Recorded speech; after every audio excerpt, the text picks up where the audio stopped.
السلام علیکم ورحمۃ اللہ تعالی وبرکاتہ۔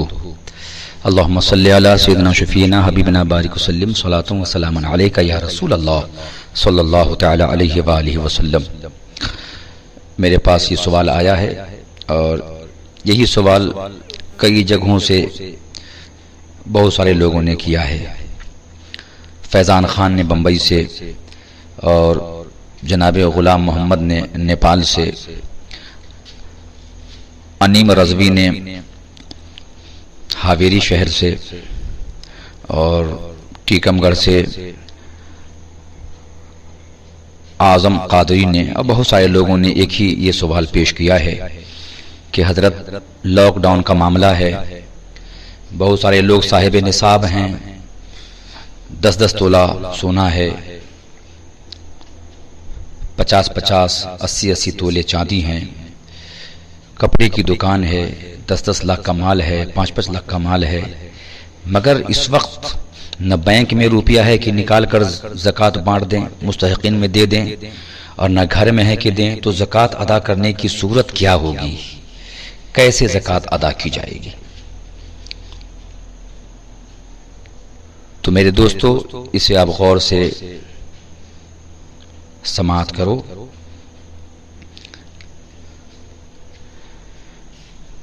کیسے زکوٰۃ ادا کریں گے؟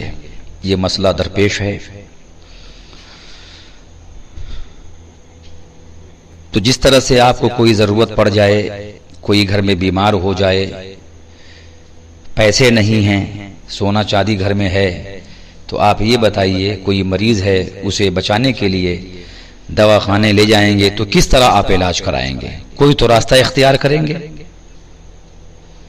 یا تو سونا بیچیں گے، پھر اس سے پیسے لے کر آپ علاج میں صرف کریں گے، یا تو پھر کہیں سے قرض لیں گے کہ میں بعد میں دیتا ہوں، کوئی تو راستہ اختیار کریں گے۔ تو جس طرح سے کوئی مریض ہو گیا، بیمار ہو گیا، جان بچانے کے لیے آپ محنت کرتے ہیں، کہیں نہ کہیں سے راستہ نکالتے ہیں، ویسے ہی زکوٰۃ بھی ایک فرض ہے۔ اللہ نے قرآن میں حکم دیا ہے، سرور کائنات نے حکم دیا ہے، تو زکوٰۃ کے لیے اتنی فکر نہیں ہے؟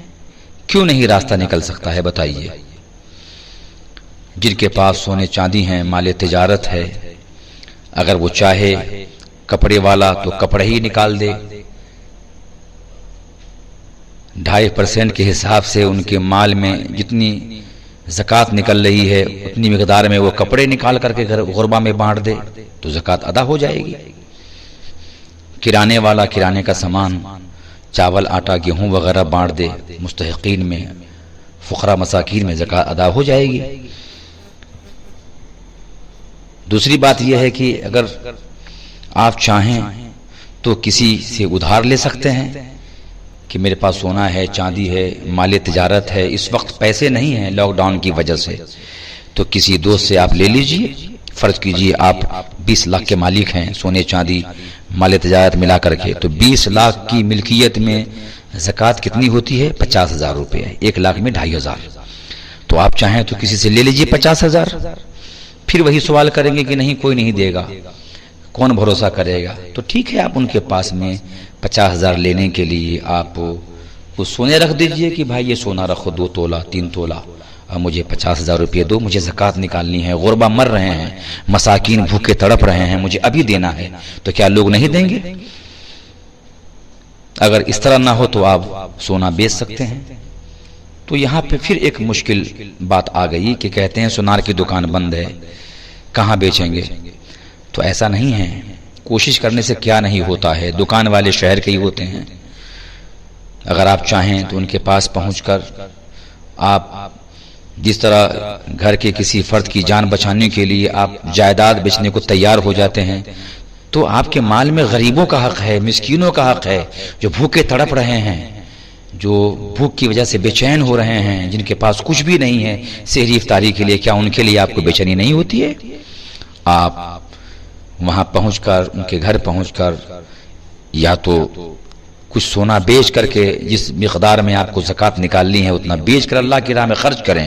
ایسا کرو گے تو یقین جانو مولا تعالیٰ تمہیں اور مالدار کر دے گا۔ تو تمہارے گھر میں سونے کی کمی نہیں ہوگی، بلکہ اللہ تعالیٰ اتنا خوش ہوگا کہ مولا تعالیٰ تمہیں اور سونا سے مالا مال کر دے گا۔ کیا سمجھتے ہو آپ؟ یہ تمام صورتیں ہیں۔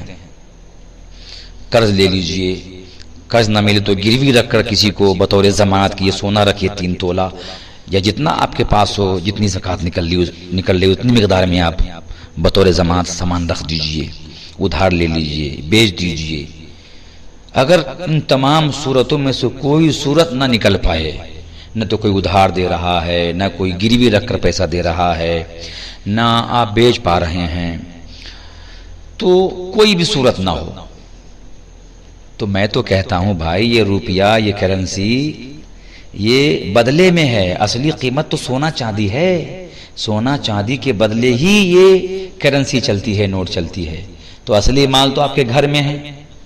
آپ چاہیں کہ آپ کے پاس اگر فرض کیجئے 40 تولہ سونا ہے تو 1 تولہ سونا زکوٰۃ میں دینا ضروری ہے، تو آپ 1 تولہ سونا نکال لیجئے زکوٰۃ میں، اور آپ چاہیں تو اس کے ٹکڑے کر کے چند غربا میں 1-1 گرام توڑ کر کے 5 غریب کو دے دو، 1-1 گرام دے دو، 5 گرام مدرسہ کے اندر دے دو کہ وہاں دین کا کام ہوتا ہے، طلبہ پڑھتے ہیں۔ یا آپ چاہو تو کسی کے پاس 20 تولہ سونا ہے تو آدھا تولہ سونا نکلتا ہے، اس سے ضروری سامان خرید لو، ضرورت کی چیزیں خرید لو، غربا کے اندر بانٹ دو۔ اصلی مال تو گھر میں ہے، اور پوچھتے ہیں کیسے زکوٰۃ نکالی جائے گی۔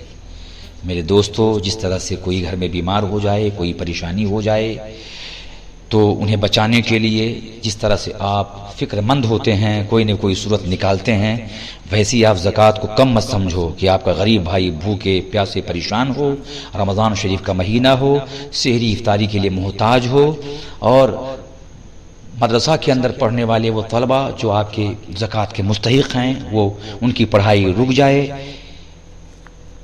پریشانی میں آ جائیں، تو اسے روکنے کے لیے آپ کو ضرور کوئی نہ کوئی راستہ نکالنا پڑے گا، چاہے قرض لیجئے یا بیچ کر پیسے اکٹھا کیجئے، بہر صورت آپ کو زکوٰۃ نکالنی ہے۔ اگر کوئی صورت نہیں نکلتی ہے لاک ڈاؤن کے موقع سے، تو بعد میں بھی آپ زکوٰۃ دے سکتے ہیں جب حالات صحیح ہو جائے۔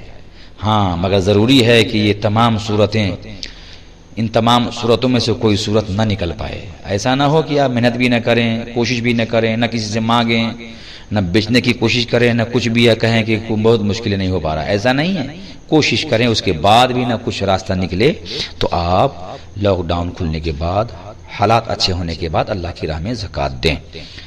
پھر ایسی صورت میں گنہگار آپ نہیں ہوں گے، کیونکہ زکوٰۃ نہ دینے والا جس طرح سے گنہگار ہے، فاسق معلن ہے، گناہ کبیرہ کا مرتکب ہے، ویسے ہی زکوٰۃ کی ادائیگی میں تاخیر کرنے والا بھی فاسق ہے، گناہ کبیرہ کا مرتکب ہے، مردود الشہادت ہے، یعنی اس کی گواہی معتبر نہیں ہے، کہ سال پورا ہو گیا اور وہ بلا وجہ دیر کر رہا ہے، تو دیری کرنے والا بھی گنہگار ہے، اور ایسے شخص کی گواہی معتبر نہیں ہے۔